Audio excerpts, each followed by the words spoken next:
Everybody, wasn't that a great roll call? Now just let me hear you if you're ready for President Kamala Harris. Friends, we're here to talk about one thing, tomorrow, and building a better tomorrow for all Americans. This November, we can choose a brighter, a fairer, a freer future, or we can relive the dark night of Trump's American carnage. Only one candidate will move America forward, Kamala Harris. Vice President Harris has been the best partner Senate Democrats could ever have asked for. Under her and President Biden's leadership, Senate Democrats lowered prescription drug prices and created millions of good-paying American jobs. I worked with Kamala Harris when she was Senator Harris. I saw a leader who was fearless, who stood up for middle-class families like the one she was raised in, who focused on things that really mattered. Helping parents raise their kids, safe neighborhoods, safe schools, and building an opportunity economy that gives everyone a shot at the American dream. She will lead America forward into a brighter future, but she can't do it alone. She needs a Democratic majority in the Senate of the United States. Now, my friends, 2 years ago, the naysayers said Senate Democrats stood no chance in the midterms. I told them, just you wait. We're going to keep the Senate and maybe pick up a seat or two, and that's exactly what happened. Well, ladies and gentlemen, my good friends at this convention, I am telling all of you now, we're going to hold the Senate again, and we're poised to pick up seats.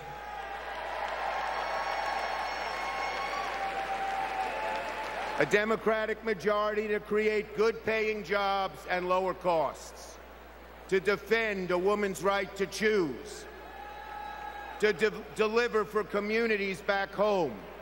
Our senators are doing it, like Jackie Rosen, delivering high-speed rail for Nevada.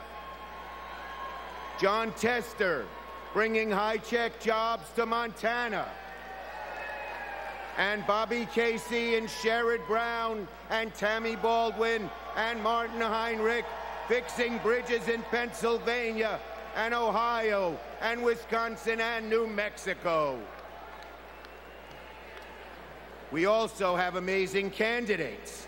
Ruben Gallego, Angela Alsobrooks, Andy Kim, Elissa Slotkin, Lisa Blunt, Rochester, Colin Allred, Debbie Mucarsel-Powell. And folks, listen to this. More than half of our candidates are candidates of color. We're making the Senate look like America. Now let's compare that with Senate Republicans. Senate Republicans pretend to care about middle-class families, but they voted no on expanding the child tax credit, and J.D. Vance didn't even show up to vote. Senate Republicans pretend to care about the border, but they voted no on the strongest border bill in a decade. Republicans tend to care about freedom, but they voted no on a woman's right to choose. No to safeguard IVF. No to birth control. That is just a taste of their extreme agenda. Is that what we want for America? Do we want a Republican Senate that assaults reproductive freedoms? Do we want a Republican Senate that cuts taxes for the rich, rigs the game for big oil and big pharma? Well, folks, the choice is ours. Now, let me close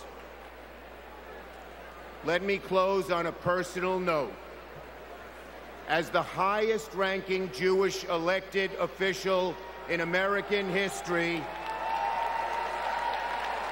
I want my grandkids and all grandkids to never, never face discrimination because of who they are. But Donald Trump, this is a guy who peddles anti-Semitic stereotypes. He even invited a white supremacist to Mar-a-Lago. And unfortunately, his prejudice goes in all directions. He fuels Islamophobia and issued a Muslim ban as president. Tonight, folks, I am wearing this blue square to stand up to anti-Semitism, to stand up to all hate. Our children, our grandchildren, no matter their race, no matter their creed, their gender or family, deserve better than Donald Trump's American carnage.